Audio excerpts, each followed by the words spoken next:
जय सिया राम। लोकाभिराम राजीवनेत्रं रघुवंशनाथं कारुण्यरूपं करुणाकरं तं श्रीरामचन्द्रं शरणं प्रपद्ये। मनोजवं मारुततुल्यवेगं जितेन्द्रियं बुद्धिमतां वरिष्ठम् वातात्मजं वा नरयोग्यं श्रीरामदूतं शरणं प्रपद्ये। श्रीरामदूतं शरणं प्रपद्ये।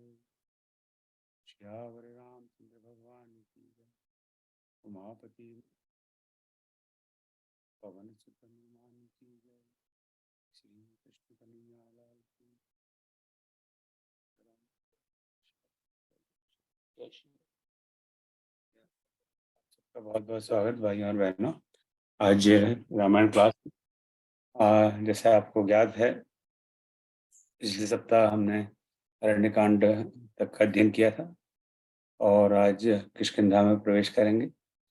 तो आज किष्किंधा कांड के 2 क्लास होंगे, आज आरंभ से दोहा 15 तक और अगले क्लास में दोहा 15 से दोहा 30 तक। जैसा हम जानते हैं, किष्किंधा कांड रामचरितमानस में सबसे छोटा कांड है।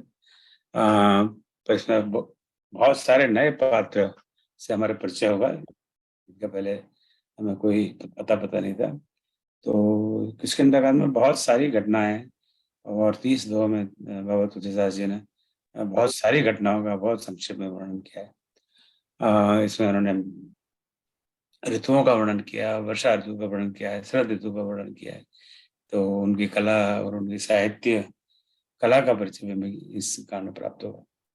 तो आज की और अगले क्लास की शिक्षिका हैं आदरणीय श्रीमती स्मिता लदावाला जी। ये अहमदाबाद में रहती हैं और प्रोफेशन से भी शिक्षिका हैं।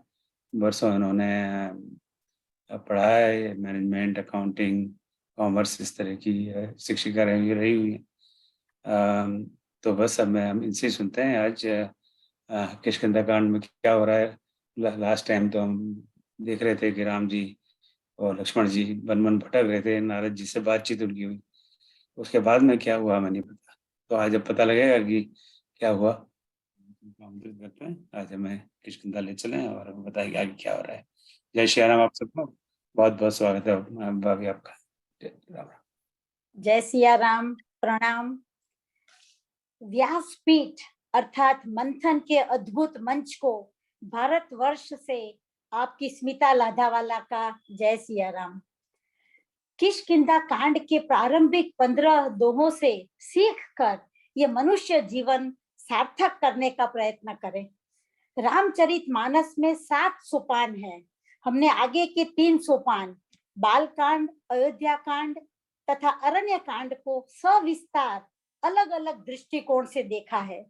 हमारे जीवन में अंक 7 का बड़ा महत्व है।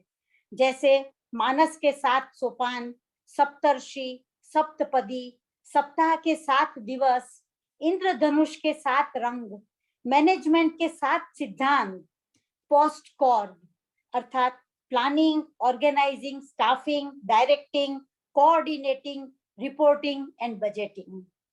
संख्या की दृष्टि से हम मानस के 3 अध्याय का अभ्यास कर चुके हैं। इस अध्याय के बाद 3 अध्याय बाकी रहेंगे। इस प्रकार हम मान सरोवर के मध्य में विहार कर रहे हैं। इस चतुर्थ सोपान अर्थात किष्किंधा कांड को सुग्रीव कांड या मित्रता कांड कहें तो भी उचित ही होगा। इस अध्याय का प्रारंभ गोस्वामी जी ने 2 श्लोक से किया है। प्रथम श्लोक में तुलसी बाबा विनती करते हैं कि श्रेष्ठ धर्म के लिए अवतरित राम जी और लक्ष्मण जी हमें भक्ति प्रदान करें। राम लखन के अनंत गुणों को संक्षिप्त में समझा दिया है, जैसे अत्यंत बलवान, विज्ञान के धाम, शोभा संपन्न, श्रेष्ठ धनुर्धर, वेदों के द्वारा वंदित, गौ और ब्राह्मणों के प्रिय, सबके हितकारी, सीता जी की खोज में लगे हुए रघुकुल शिरोमणि आदि। यहाँ बाबा कहते हैं पथि गतौ, अर्थात पथिक रूप में। यह विशेषण हमें ही संदेश देता है कि हम इस संसार में पथिक रूप में ही आए हैं, हमें अपनी यात्रा को सार्थक करना है। सम्राट सिकंदर जब विश्व विजय करके अपने वतन लौट रहे थे, तब उन्होंने अपने गुरु से पूछा था कि मैं हिंदुस्तान से आपके लिए क्या लाऊं? तो गुरुवर का उत्तर था गंगा जल, रुद्राक्ष और ग्रंथ। जबकि आज हम हिंदुस्तान से विदेश जाते हैं तो भांति भांति के खाने के पदार्थ ही ले जाते हैं, और वहां से वापस आते समय चॉकलेट, खिलौने और पोशाक आदि ही लाते हैं। द्वितीय श्लोक में बाबा कहते हैं ब्रह्माम बोधि समुद्भवम कलिमल प्रध्वंसनम चा अव्ययम। इसमें त्रिकाल ज्ञानी गोस्वामी जी किन पुण्यात्मा पुरुष और मथने की बात कर रहे हैं वो तो अभी समझ में आ रहा है। संवाद का दौर चल ही रहा है। शंकर पार्वती, याज्ञवल्क्य काकभूषुंडी और अब ओम भैया और उनकी पूरी टीम, अर्थात श्री रामचरित मंथन। मर्यादा पुरुषोत्तम श्री रामचंद्र जी ने तो अनेक जीवों का उद्धार किया ही है, साथ में श्री राम नाम रूपी अमृत कलयुग में भी प्राणी मात्र को सद्बुद्धि और सद्गति प्रदान कर ही रहे हैं। नल, नील आदि समुद्र पर सेतु बना रहे थे, तब वे पत्थर पर राम लिखकर जल पर रख देते थे और पत्थर तैरते थे। एक कथा यह भी है कि वे एक शिला पे रा लिख कर रखते थे और दूसरी शिला पे म लिख कर रखते थे। दोनों शिलाएं जुड़ती गई और सेतु बनता गया। सेतु निर्माण भी संदेश देता है, सेतु बनाइए, दीवारें नहीं। सेतु का कौतुक देखकर राम जी ने भी एक शिला उठाकर समुद्र में रखी, पर वह डूब गई। वो तो होना ही था, जिनको राम जी छोड़ दे वो कैसे तैर सकते हैं। सोरठा 1 में बाबा कहते हैं मुक्ति जन्म मही जानी, ज्ञान खान अध्यानी कर, जहां बस शंभु भवानी, सो काशी से कस ना। जहां शंकर पार्वती बसते हैं उस काशी की बातें करें तो काशी में तो जितने कंकर उतने शंकर हैं। मैं अपने एक अनुभव की बात करूं तो एक बार दक्षिण भारत से आए हुए दर्शनार्थियों से मुलाकात हुई। वे विश्वनाथ गली में बिना चप्पल जूते पहने ही चल रहे थे। मैंने पूछा आपने चप्पल क्यों नहीं पहनी है, पैर में कुछ लग जाएगा। उनका उत्तर था पूरी काशी नगरी मंदिर है, हम मंदिर में चप्पल पहन के नहीं जाते हैं। अब इंफोसिस फाउंडेशन की चेयरपर्सन श्रीमती सुधा मूर्ति की बात करें तो वे काफी वर्षों पहले काशी आई थी। तीर्थ दर्शन के बाद उन्होंने संकल्प लिया था मैं आज से अपने लिए साड़ी नहीं खरीदूंगी। यही है देश की अति धनिक महिला श्रीमती सुधा मूर्ति का संकल्प। जबकि अक्सर लोग तीर्थ यात्रा के बाद नापसंद वस्तु का ही परित्याग करते हैं, जैसे बैंगन या करेला। गंगा तट पर मणिकर्णिका घाट पर अंतिम संस्कार की चिता हमेशा जलती ही रहती है। विश्वनाथ बाबा की प्रातः काल भस्म आरती होती है। मंदिर के पुजारी रात्रि के समय मणिकर्णिका घाट जाते हैं। मध्य रात्रि अर्थात 12 बजे जो चिता प्रज्वलित हो रही होती है उसकी भस्म ले आते हैं एवं उसी से भस्म आरती होती है। यह है बाबा विश्वनाथ। अब विश्वविख्यात काशी हिंदू विश्वविद्यालय अर्थात बनारस हिंदू यूनिवर्सिटी BHU के कुल गीत की कुछ पंक्तियां देखें। काशी, गंगा जी और तुलसी बाबा को किस सुंदरता से शामिल किया है। मधुर मनोहर अतीव सुंदर, ये सर्व विद्या की राजधानी, ये तीनों लोकों से न्यारी काशी, सुज्ञान धर्म और सत्य राशि, बसी है गंगा के रम्य तट पर, ये सर्व विद्या की राजधानी। सुरम्य धाराए वरुणा 80, नहाए जिसमें कबीर तुलसी, नहाए जिसमें कबीर तुलसी। जैसे कुलगीत में वर्णित है, काशी नगरी वरुणा तथा 80 दो नदियों के मध्य में स्थित है, अतः इसका एक नाम वाराणसी भी है। वरुणा और 80 वाराणसी। दोहा 1 में सुग्रीव हनुमान जी को कहते हैं तुम ब्रह्मचारी का रूप धारण करके जाकर देखो, उनकी यथार्थ बात जानकर मुझे इशारे से समझा देना, उस अनुसार मैं आगे की योजना बनाऊंगा। हनुमान जी ब्राह्मण का रूप धारण करके जाते हैं, ब्रह्मचारी का नहीं।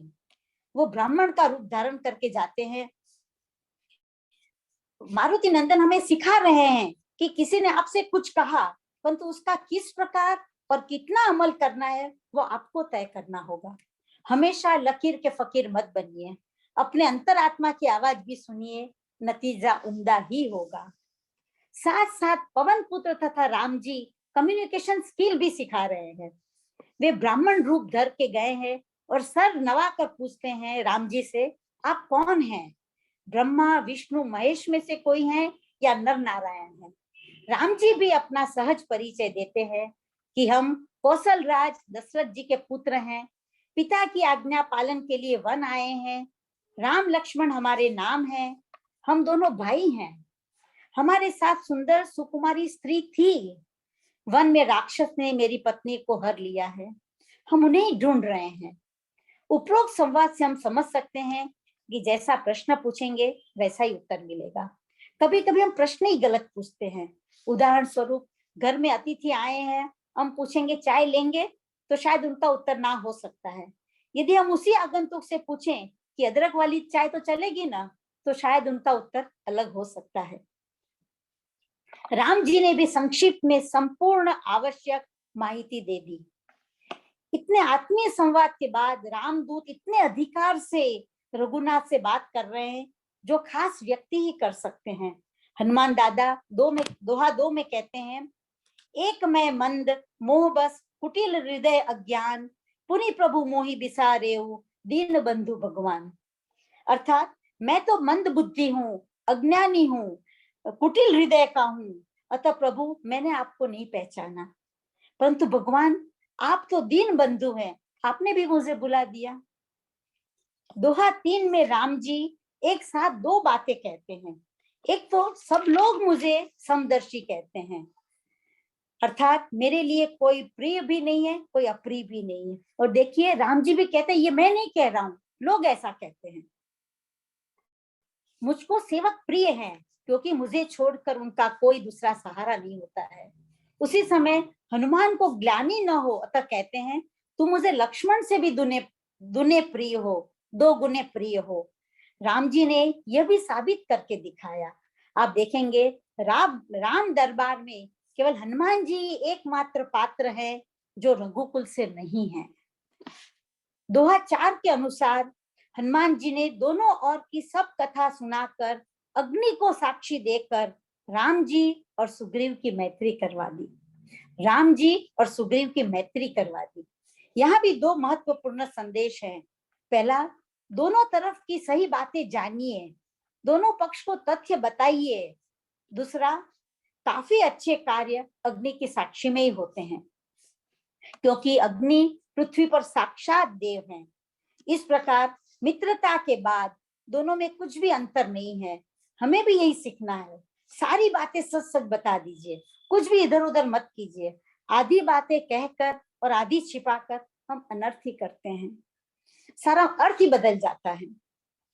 आप सब जानते ही होंगे कि पारसी समुदाय में तो ये रिवाज है कि जब शादी तय होनी होती है तब दूसरी तीसरी मीटिंग में ही वर और कन्या दोनों एक दूसरे को अपनी लास्ट सैलरी स्लिप दे देते हैं।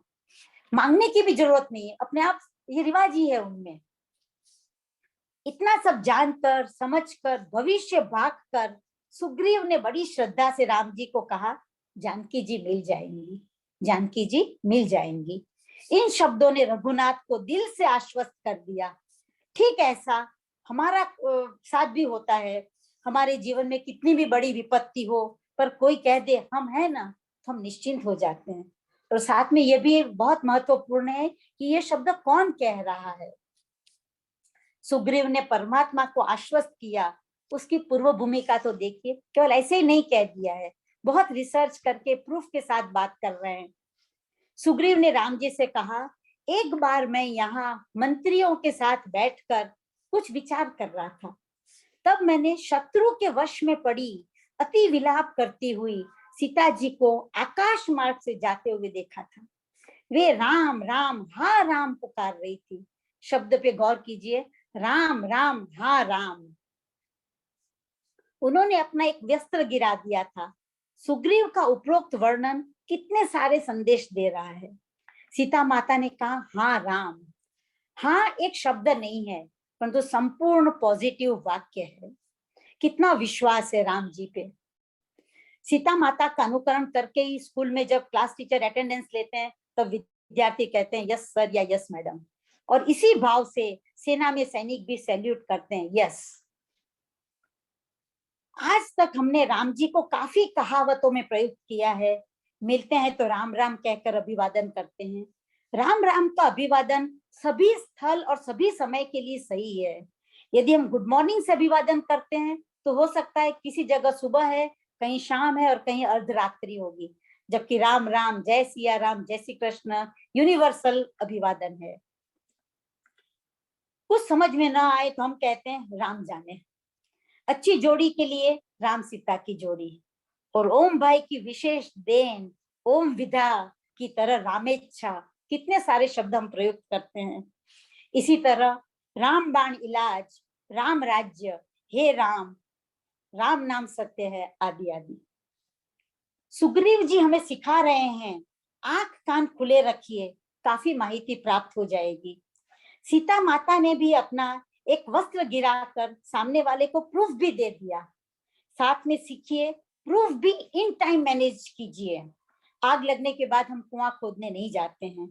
शायद रामायण से सीख कर ही आज हाई राइज बिल्डिंग में फायर सेफ्टी इक्विपमेंट्स की प्रतिवर्ष जांच होती है तथा fire NOC, no objection certificate लेना भी आवश्यक होता है। बस दिल दिमाग खुला रखिए, सीखते जाइए। राम जी हमारा मार्ग प्रशस्त करते ही रहे हैं। यह सुग्रीव कांड है, मित्रता का कांड है। अतः राम जी सुग्रीव से सखा भाव से पूछते हैं, तुम वन में क्यों रहते हो? हम सब जानते हैं वही सारी बातें सुग्रीव ने राम जी को बताई। बाली मेरा भाई है, हम दोनों भाइयों में बहुत ही प्रीति थी। बाद में गलतफहमी के कारण वह मुझे मारने पर तुला था। इस कथानक को आज के संदर्भ में समझे।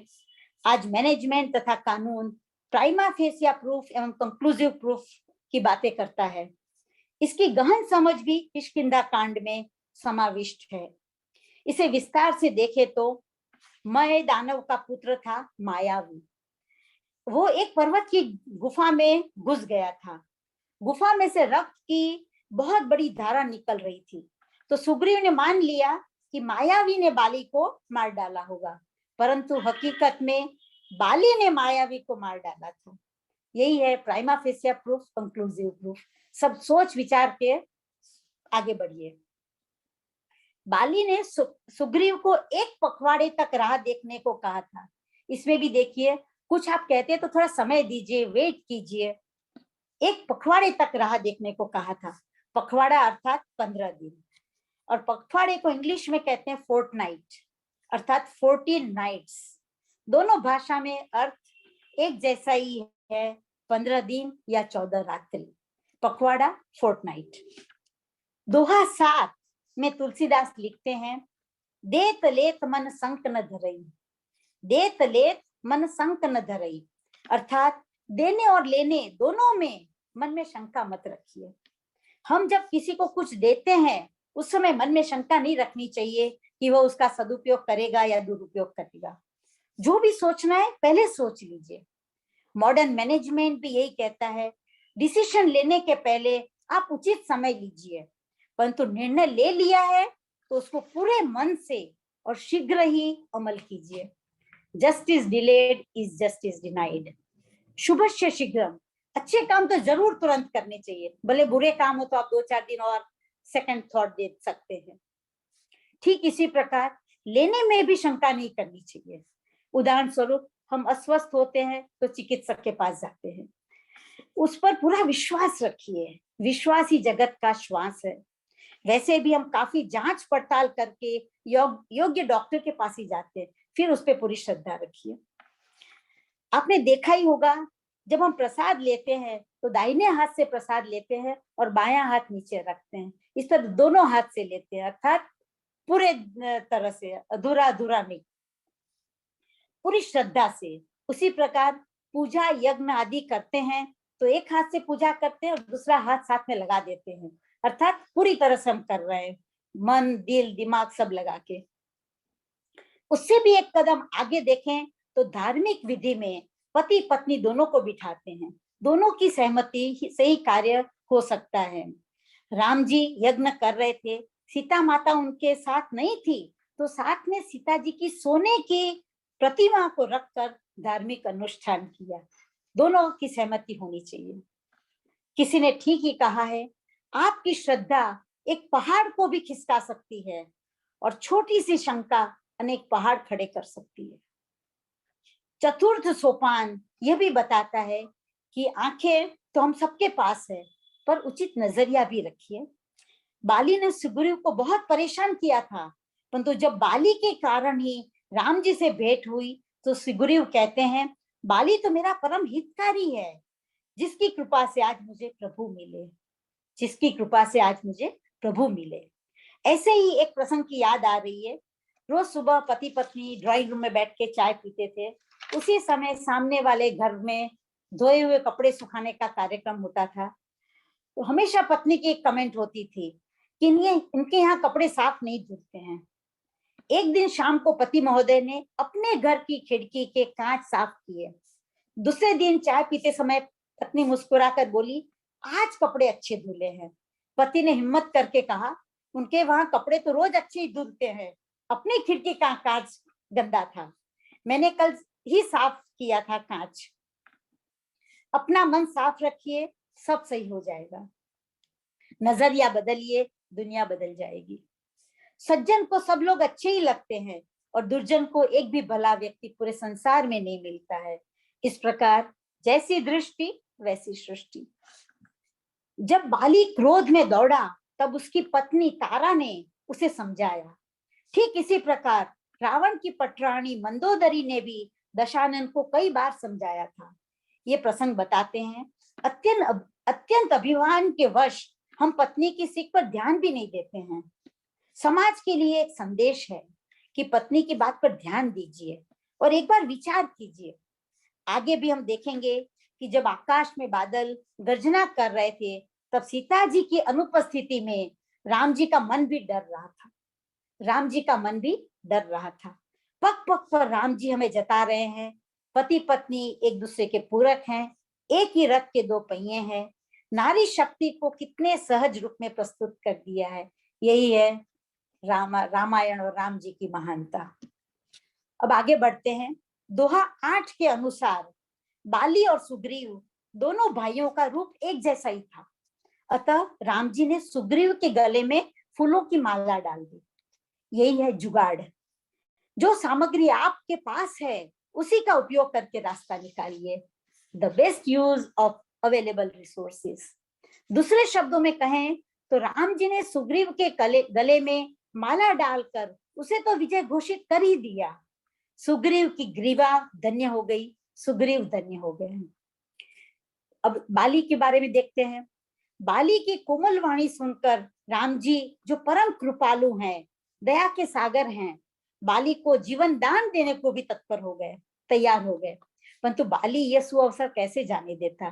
परमात्मा के सम्मुख परम गति की प्राप्ति, ऐसा संयोग तो मुनियों के लिए भी दुर्लभ है। अब आगे देखते हैं। बाली सुग्रीव और समस्त परिवार के साथ रामचंद्र जी का व्यवहार आदर्श है।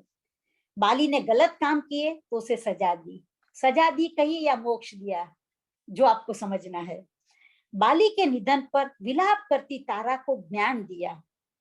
सुग्रीव के हाथों विधि पूर्वक भाई बाली की अंतिम संस्कार करवाया।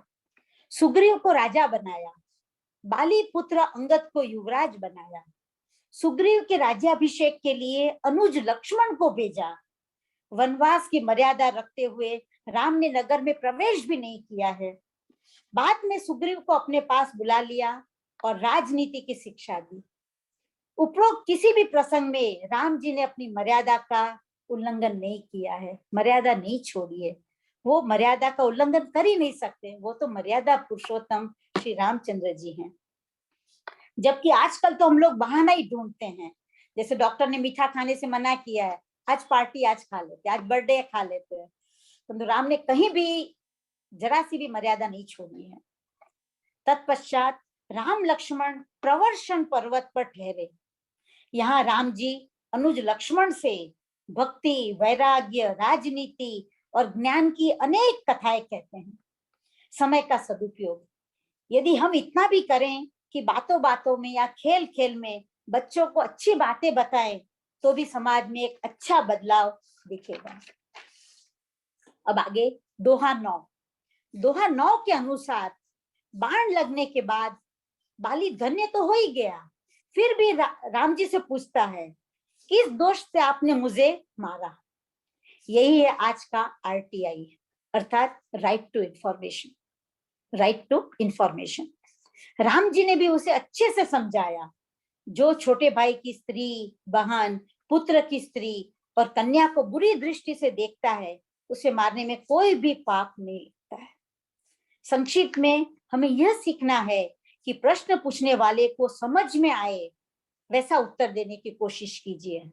जैसे एक 8-10 साल का बच्चा विज्ञान का कोई प्रश्न पूछ रहा है, तो उसके आयु को ध्यान में रखकर समझाने की कोशिश कीजिए, बड़ी बड़ी बातें उसके पल्ले नहीं पड़ेगी। समापन की ओर बढ़ते हुए किष्किंधा कांड को मित्रता कांड कह रहे हैं, तो आइए देखें। मित्र, श्रेष्ठ मित्र, कुमित्र, मित्रता का धर्म आदि बातें कितने सटीक तरह से तुलसी बाबा ने चतुर्थ सोपान में 15 दोहों तक में समाविष्ट कर ली है। जैसे उन्हीं के शब्दों में, जो मित्र के दुख से दुखी नहीं होते हैं, उन्हें देखने से ही बड़ा पाप लगता है। अपने पर्वत के समान दुख को धूल के समान और मित्र के धूल के समान दुख को सुमेरु के समान जाने। मित्र का धर्म है कि वह मित्र को बुरे मार्ग से रोककर अच्छे मार्ग पर चलाए, उसके गुण प्रकट करें और अवगुणों को छिपावे। विपत्ति के समय में तो सदा 100 गुना प्रेम करें। मित्र के साथ श्रेष्ठ मित्र और कुमित्र भी समझा दिया है। तुलसी बाबा कहते हैं, कुमित्र सामने तो बना बनाकर कोमल वचन कहता है, पीठ पीछे बुराई करता है और मन में कुटिलता रखता है। इस तरह जिसका मन सांप की चाल के समान टेढ़ा है, ऐसे कुटिल को तो त्यागने में ही भलाई है। ऐसे कपटी मित्र शूल के समान पीड़ा देने वाले होते हैं। शूल कांटा पड़ा है तब तक आपको कोई तकलीफ नहीं देगा, पर वो कब चुप जाएगा पता भी नहीं चलेगा। जैसा संग वैसा रंग। कुसंग पाकर ज्ञान नष्ट हो जाता है और सुसंग पाकर ज्ञान उत्पन्न हो जाता है। अंत में मित्र की 1-2 बातें कहकर अब मेरी वाणी को विराम दूंगी। मित्र अर्थात friend, FRIEND। Few relations in earth never die. Few relations in earth never die. और कुछ संबंध को तो राम जी ने भी खून के रिश्तों से जोड़ने के बजाय मित्रता के पावन संबंध से जोड़ना ही ज्यादा उचित समझा है। देखिए कितनी सुंदर तरह से मित्रता कांड, सुग्रीव कांड या किष्किंधा कांड, पूरी रामायण में ही हमें ये समाचार मिल रहा है, ये मैसेज मिल रहा है। अंत में मंच और राम भक्तों को प्रणाम करती हूँ। मेरी जो भी त्रुटियां हैं मुझे बताइए, मुझे सुधरने का मौका मिलेगा। और आपके प्रश्नों के उत्तर के लिए तो काफी विद्वान यहाँ पे मौजूद ही हैं। जय सिया राम, प्रणाम। बहुत अच्छा, बहुत बढ़िया, धन्यवाद। बहुत बढ़िया, बहुत बढ़िया, बहुत सुंदर बहुत कहा, बढ़िया, बहुत बढ़िया। आपने बहुत सुंदर कहा, बहुत इंटरेस्टिंग लगा, हिल नहीं सकते ऐसे यहाँ से। बहुत बढ़िया, बहुत ही बढ़िया, बहुत बढ़िया, बहुत ही शानदार प्रस्तुति। एग्जाम्पल्स बहुत अच्छे दिए आपने। हाँ स्मिता जी, बहुत ही बढ़िया, बहुत एग्जाम्पल्स, बहुत अच्छे से बहुत समझाया। बिल्कुल। 2.5 साल में तो सीखा है। नहीं, आप बहुत अच्छा लगा, मजा आ गया। बना दिया है। एग्जाम्पल्स बहुत अच्छे दिए आपने। और इसमें भी हाँ। बहुतों ने मदद की है। जहाँ डाउट होता था किसी से पूछ लेते थे, कामेश्वरी जी, विनीता जी सब इतने अच्छे से मेरे को समझा देते थे। मेरा काम सरल हो गया। अरे आप काशी की रहने वाली हैं, आपको किसी की मदद क्या जरूरत, तो आप तो ज्ञानपीठ की जगह की हैं। प्रणाम। बहुत चलिए ही बहुत सुंदर, बहुत प्रणाम भाभी, बहुत ही बहुत बहुत बढ़िया धन्यवाद। प्रस्तुत। बहुत ही अच्छा रहा कि आज आपने हमने किष्किंधा कांड में प्रवेश कर दिया और स्मिता जी ने दर्शन करवा दिया हनुमान जी के। आज तो बजरंगबली की एक बार जय तो हो जाए। हनुमान जी महाराज की जय। तो आज काशी से बात शुरू हुई है। क्योंकि अपने पास थोड़ा समय है तो देखिए, जब बालकांड में तुलसीदास जी रामचरितमानस लिखना शुरू करते हैं तो लिखते हैं वो, नौमी भौम बार मधुमासा अवधपुरी है चरित्र प्रकाशा। ये बिल्कुल शुरू में हम ये चौपाई पढ़ चुके हैं। तो वहां उन्होंने स्पष्ट कर दिया है कि ये रामचरितमानस का मैंने लिखना अवधपुरी में आरंभ किया है। और तो उन्होंने डेट वगैरह दे दिए कि नौमी तिथि है, मधुमास है, चैत्र मास है, संवत 1631 संवत, सब इट्स ऑल डॉक्यूमेंटेड। अब यहाँ वो कहाँ से पहुंच गए वो, अब यहाँ इसके बीच में तुलसीदास जी, तो उससे ये लगता है कि तुलसीदास जी उस समय जब उन्होंने लिखना आरंभ किया तो उस समय वो अयोध्या जी में थे और उन्होंने लिख दिया कि भाई अवधपुरी में मैंने ये लिखना शुरू किया है। अब यहाँ अब तो कोई काशी कोई बात नहीं है, पूरा कांड हो गया, अयोध्या कांड हो गया, अरण्य कांड हो गया। अब अचानक उनको काशी याद आ रहा है। यहाँ लिखते हैं, मुक्ति जन्मय जान ज्ञान खान अगे आन कर, जहां बस शंभ भवानी काशी से कसना। तो काशी का कोई यार वैसे रिलेवेंट नहीं है स्टोरी लाइन में, क्या बात करना है कोई और तो कोई उज्जैन की बात नहीं कर रहे और और कई इतने सारे ज्योतिर्लिंग, कैलाश पर्वत की बात नहीं कर रहे, रामेश्वरम की बात नहीं कर रहे, तो काशी की बात कर रहे हैं।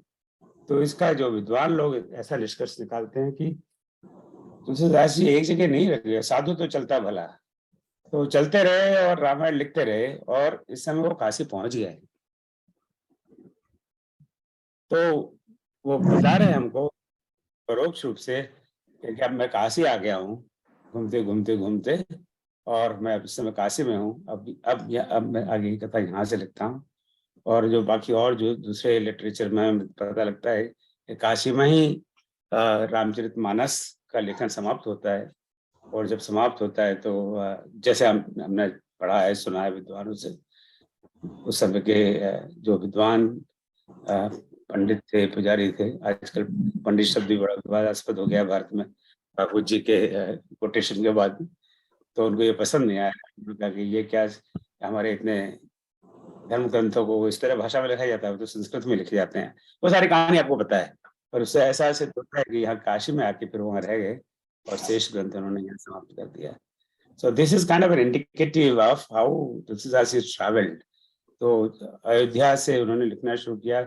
उस समय उनके पास कोई उबर तो थी नहीं, नहीं कोई राजधानी एक्सप्रेस थी, चलते फिरते बैलगाड़ी में इसी तरह पहुंच गए होंगे और रास्ते में लिखते लिखते लिखते लिखते काशी आके पहुंचे हैं।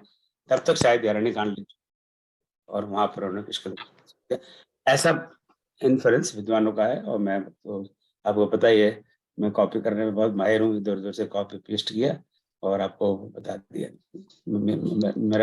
मेरी कोई तुलसीदास से बात नहीं हुई, मेरी उनसे कोई भेंट नहीं हुई, तो पता नहीं मैं कितना सजे कितना नहीं है। आजकल एक मैंने फेसबुक पे देखा था, एक बड़ा इट्स हिलेरियस थिंग। आजकल ढोल गवाह शुद्र पुष्पारी पे बहुत चर्चा हो रही है भारत में। तो एक सज्जन ने बड़े हिलेरियस लिखा कि आप तुलसीदास जी बता सकेंगे उन्होंने क्यों लिखा। अब ऐसा करिए, आपको बहुत जानने की उत्सुकता है तो आप वहीं चले जाइए जहाँ तुलसीदास जी वो बता देंगे आपको। तो दैट्स वेरी इंटरेस्टिंग। यहाँ बहुत उत्सुकता है, जाओ तुलसीदास जी के पास, स्वर्गलोक में नरकलोक में जहाँ भी हैं। और वहाँ जाने के लिए तो आपको देह तो छोड़नी पड़ेगी, तो देह छोड़ दीजिए और वहाँ तुलसीदास जी को पूछ लीजिएगा भाई आपने क्या लिखा। बाकी हम लोग तो इंटरप्रिटेशन नहीं कर सकते, हमें क्या पता तुलसीदास जी ने क्यों लिखा और क्या लिखा। So that's very hilarious response to that comment. तो ये आजकल कुछ थोड़ा सा ट्रेंड चल रहा है भारत में, क्या कोई नई बात नहीं है, क्योंकि छांट के रामचरितमानस में से चौपाइयाँ दोहे निकाले जाएं और उन बताया जाए कि ये कितना बुरा ग्रंथ है। उसमें से ये दोहा नंबर जो आज पढ़ा गया, तो हनुमान जी कहते हैं एक मंद में मोह बस कुटिल हृदय ज्ञान। अब हनुमान जी खुद ही कह रहे हैं कि वो मंद है। अब जो आदमी खुद ही कह रहा है कि मैं मंद हूँ, मैं बेवकूफ हूँ, मैं मोह में डूबा हुआ हूँ, मैं कुटिल हृदय का हूँ, मैं अज्ञान हूँ, फिर उसकी क्या पूजा करते हो आप? खुद ही कह रहे हैं ना भाई, राइट? तो बेकार है हनुमान जी की पूजा करना। जो बंदा खुद ही कह रहा है कि मैं मूर्ख हूँ, मैं बेवकूफ हूँ, मैं अज्ञानी हूँ, तो लोग इस तरह इन चीजों को पकड़ लेते हैं बिना इसका तात्पर्य समझे। ये उनकी विनम्रता है, उनकी महानता है, वो नहीं देखते। यानी कोई आदमी जब वो आगे हम सुंदरकांड में देखेंगे कि प्रात ले जो नाम हमारा, जो जो सुबह सुबह हनुमान जी का नाम लेगा उसको दिन रोटी नहीं मिलेगी। तो लोग पकड़ते नहीं, सुबह सुबह हनुमान जी का नाम मत लेना, आज आज रोटी नहीं मिलेगी। अब इस तरह का जो इंटरप्रिटेशन करते हैं उनकी तो हनुमान जी रक्षा कर सकते हैं, और तो रक्षा कर नहीं सकता। तो this is how this things are interpreted by vested interests. So अभी I think somebody send me message, तो आप ऐसी मुझे तो कोई ऐसी ना तो कोई चौपाई दिखाई देती है, ना कोई दुआ दिखाई देता है जिसमें कोई गलत बात हो। पर हाँ, किसी को दिखाई दे तो उसका संकलन करें, मुझे भेजें, और मैं थोड़ा सा अध्ययन करके उनका उत्तर देने का प्रयास करूंगा। अब मुझे क्या, मैं ढूंढूं तो मैंने तो बहुत प्रयास किया, मुझे कोई मिल ही नहीं रहा, तब मैं क्या करूं? अब ये भी मेरा दोष है कि मुझे मिल नहीं रहा। But I will love if somebody can compile and send that list to me and will respond. हाँ, फिर मिस इंटरप्रिटेशन करेंगे क्या, वो अपने आप को एक मंद कह रहा है, वो बस कह रहा है, कुटिल कह रहा है, तो फिर बेकार है क्या हनुमान जी की पूजा सेवा करना? तो आज कई कैरेक्टर्स हमें मिले, सुग्रीव जी मिले। इसका अर्थ स्मिता जी ने बताया, सुग्रीव सुंदर ग्रीवा वाला। ये जो ये हिस्सा है हमारा, ये है ग्रीवा, यानी जो सर और धड़ के बीच में, राइट? तो सुग्रीव या सुंदर गर्दन वाला, या कई जगह सुंदर गले वाला, और वो शायद नाम इसीलिए पड़ा हो सकता है पहले से भी हो, कि जब जिसको भगवान जी माला पहना देंगे तो उसकी ग्रीवा तो वैसी सुंदर हो जाएगी। तो जब माला पहना दी तो उसका नाम सार्थक हो गया। पहले भले ही ऐसा नाम रख दिया उसकी मम्मी पापा ने, पर उनका नाम सार्थक करने के लिए इसकी भैया माला पहनाओ तो कम से कम यथा नाम तथा गुण तो हो। हनुमान जी के दर्शन हुए, सुग्रीव के दर्शन हुए। राम जी के 3 मित्रों में सुग्रीव हैं। सबसे पहले मित्र हमने निषाद राज से हमारी मुलाकात अयोध्या कांड में हो चुकी है। उसके बाद में आज किष्किंधा कांड में सुग्रीव से भेंट हुई हमारी, और अभी आगे बढ़ेंगे तो अगले कांड में विभीषण जी से भेंट होगी। ये तीनों मित्र रजोगुण, तमोगुण और सद्गुण के पर्याय हैं। इस बारे में अलग से कभी बात करेंगे। तीनों का अपना अपना एजेंडा है, और तीनों की राम भगवान और इनके साथ मित्रता का एक अपना एक कोरिलेशन है। सो इस विषय पे कोई आगामी रामायण कॉन्फ्रेंस में बात करना चाहे तो I will be happy to help them out, that how की मित्रता क्या है, थोड़ी व्याख्या आज भगवान ने यहाँ की है। तो उनका जो मित्रता का संबंध है सुग्रीव के साथ, वो एक अलग तरीके का है, विभीषण के साथ अलग तरीके का है, और निषाद राज के साथ अलग तरीके का है। तो मित्रता की जो मल्टीपल लेयर्स हैं।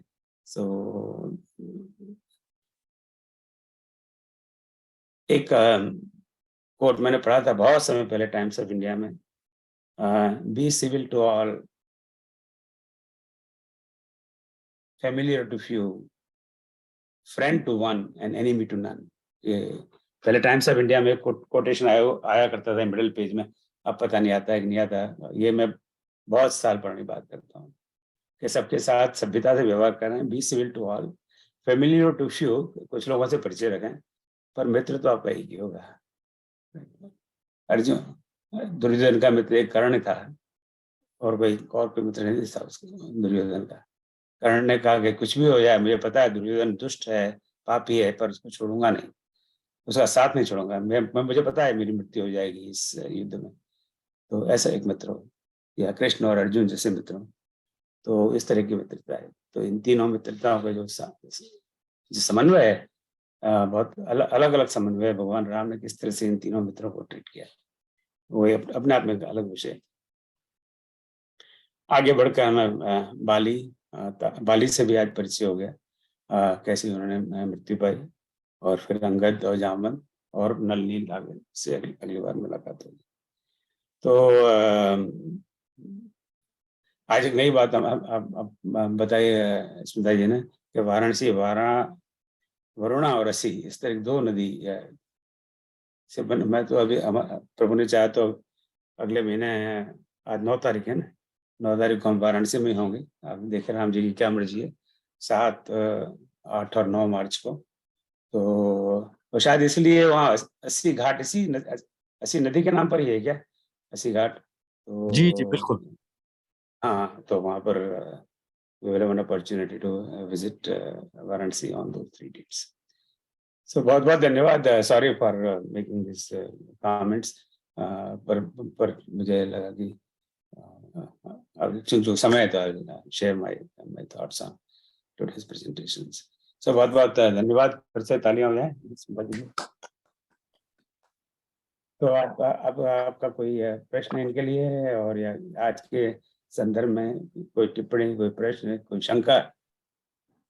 नहीं, टिप्पणी और प्रश्न तो प्रश्न कुछ नहीं हो सकता, लेकिन आज के जितना छोटा सा प्रसंग था, उस छोटे से प्रसंग के अंदर भी इतने चुन चुन के मोती लाके स्मिता दीदी ने दिए हैं, वो वास्तव में बहुत उन्होंने उसके लिए इतना रिसर्च और संशोधन किया होगा, तभी ये सब कुछ संभव हो पाया।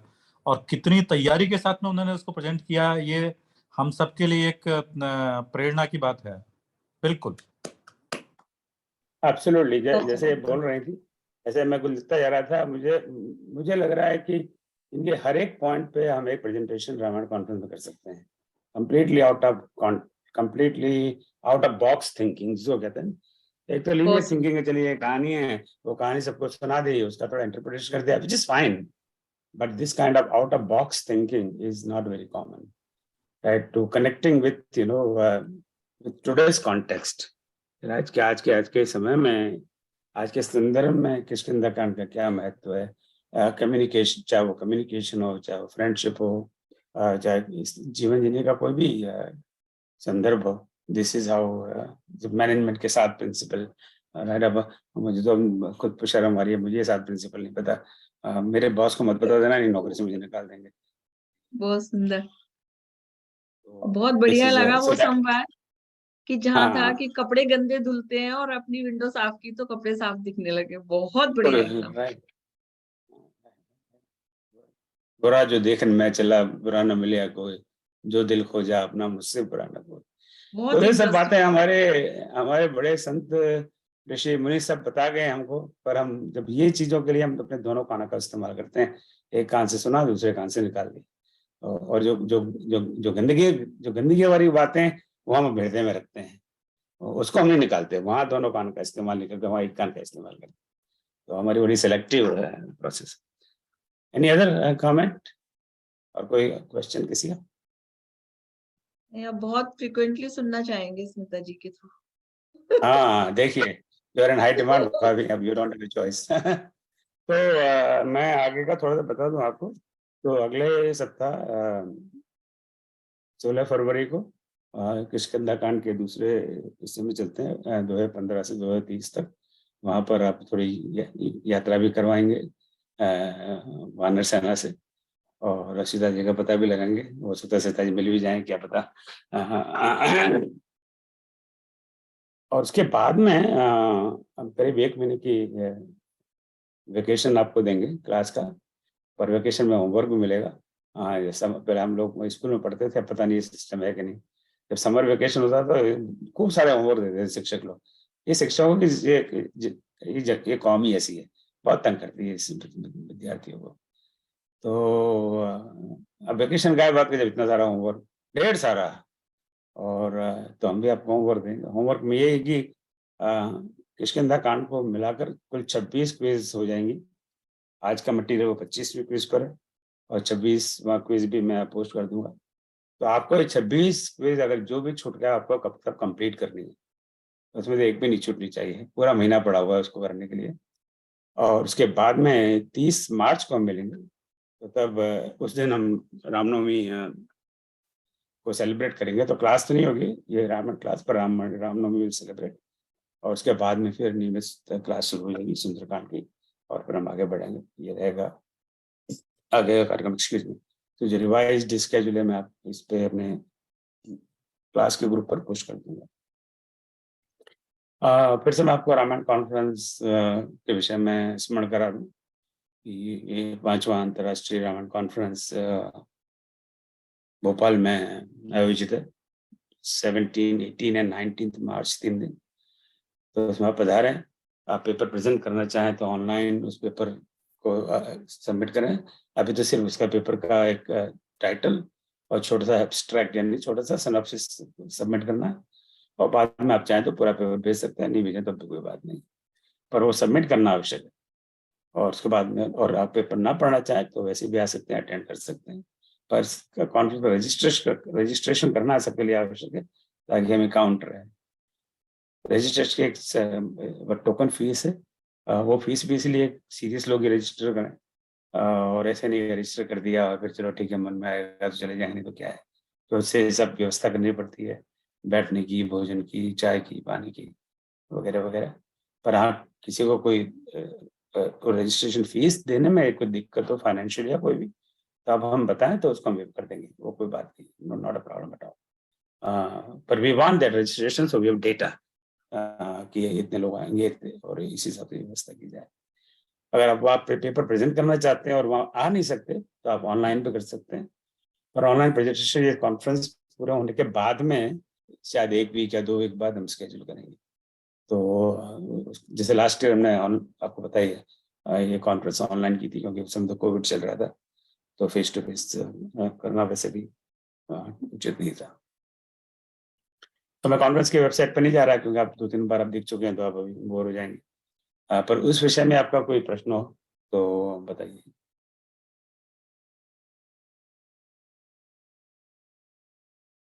मोहिनी जी, आपका हाथ खड़ा हो, कुछ आपका प्रश्न है?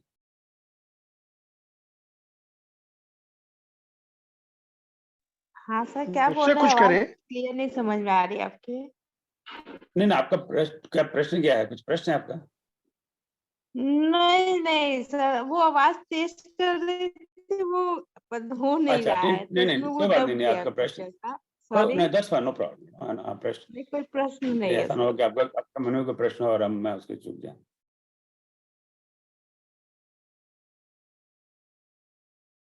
ठीक है, बहुत सुंदर। कोई कमेंट, कोई प्रश्न कॉन्फ्रेंस को लेके या इस क्लास को लेके? तो आज की इस सभा का भी हम थोड़ी देर में समापन करते हैं। भाई एक मिनट लेता हूँ।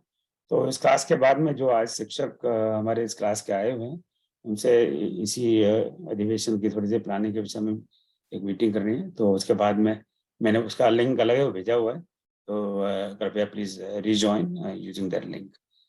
वन मोर थिंग मैं बात करना चाहता था, पर अभी दिमाग से स्किप हो रहा है। तो चलो जैसे प्रभु जी की मर्जी। तो ठीक है, फिर यहाँ पर रुकते हैं और क्लास के सभी शिक्षकों से तुरंत इसको सभा का समापन करके और फिर मिलते हैं। हाँ, एक दूसरी बात, हाँ, इसी शनिवार को मानस की सूक्तियों पर चर्चा होगी। सूक्ति का मतलब सुउक्ति यानी सुंदर उक्ति या सुंदर बात या सुंदर वचन या सुंदर शब्द तो नहीं कहना चाहिए। तो आज कई सूक्तियां हम देख चुके हैं, तो इनमें से कुछ सूक्तियों पर चर्चा इस शनिवार को होगी। तो वो भी आप ऐसे समझ लीजिए कि इस रामायण अध्ययन क्लास का एक एक्स्ट्रा क्लास है। तो आप आइए और आपको बड़ा आनंद आएगा। आप सब लोग ही वक्ता हैं and we will listen to you. बस ठीक है, ये बात मुझे मैं करूँगा। तो मैं यहाँ रुकते हैं और अगले सप्ताह फिर मिलेंगे। जय श्री राम। ओम सर्वेषां स्वस्तिर्भवतु, सर्वेषां शान्तिर्भवतु, सर्वेषां पूर्णं भवतु, सर्वेषां मङ्गलं भवतु। ओम सर्वे भवन्तु सुखिनः, सर्वे सन्तु निरामयाः, सर्वे भद्राणि पश्यन्तु, मा कश्चित् दुःखभाग् भवेत्। ओम असतो मा सद्गमय, तमसो मा ज्योतिर्गमय, मृत्योर्मामृतंगमय। ओम शांति शांति शांति।